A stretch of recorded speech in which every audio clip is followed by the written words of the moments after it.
The Freedom Dividend is just another word for universal basic income. Basically, it's just like $1,000 cash payment to every person in the United States, regardless of income. The purpose of the Freedom Dividend is because of automation and robots. And if you really believe that robots and automation will be good enough to take people's jobs, and I think it does, and I think it will. Again, I want to make sure that people understand that this will do incredible good. But at the same time, we have to be realistic. People have always had to deal with job losses. I mean, it's part of the economy. Right? You get fired, you get a new job. But I think it is different this time because, I mean, if the thing is so good, if the thing is good enough to load boxes, if the thing is good enough to like prepare meals, I mean, what choice do we have? So this concept of $1,000 check for every citizen is as old as civil rights movement. It's just more important now because of the people's justified concerns with automation and robots. The first step is understanding what AI is, understanding what consciousness is, understanding what memory is, and what intelligence is.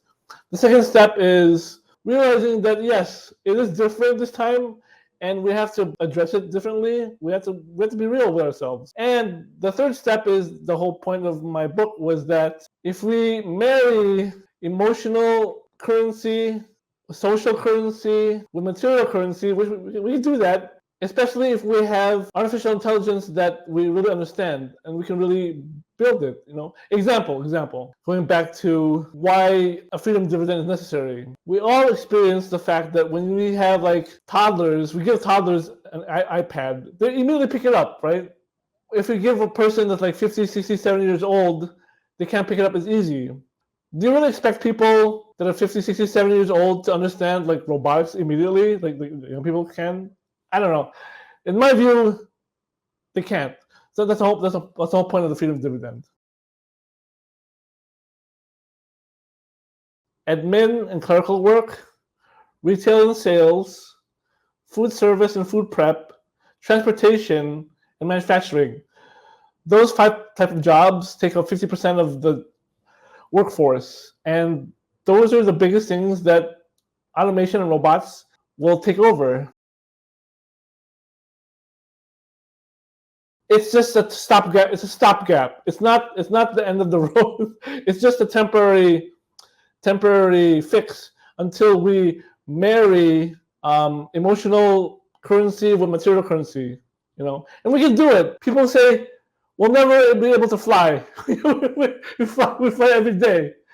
People say, okay, you'll never be able to say hello to your family members 2,000 miles away. But we did it anyway.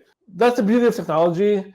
It's beautiful, but also you have to be humble and respectful and realize that it's still something that we take seriously. But it's a beautiful thing. It's a beautiful thing. It's a net positive. The criticism was that because you're giving people money, it will raise food prices, it will raise rent, it will raise property values. The counter argument to that is that all you have to do is look at the computers from the 1980s and look at your iPhone from right now. You had a computer that's millions of dollars that took up a whole room, and now you have a computer that you put in your pocket. Point being is that technology is massively deflationary. Whatever inflation you get from helping people pay for their medicine, pay for the rent or whatever, is massively canceled by the fact that robots will basically be unlimited labor. The second criticism is that giving people $1,000 will be a disincentive for them to work. Well, people want to work. If the robots take the jobs, what choices they have? I want to say this is just a stopgap. This is not permanent. The permanent solution is we're going to marry emotional currency and material currency. So people want to work, right? The other criticism is that we can't afford to pay people in emergency.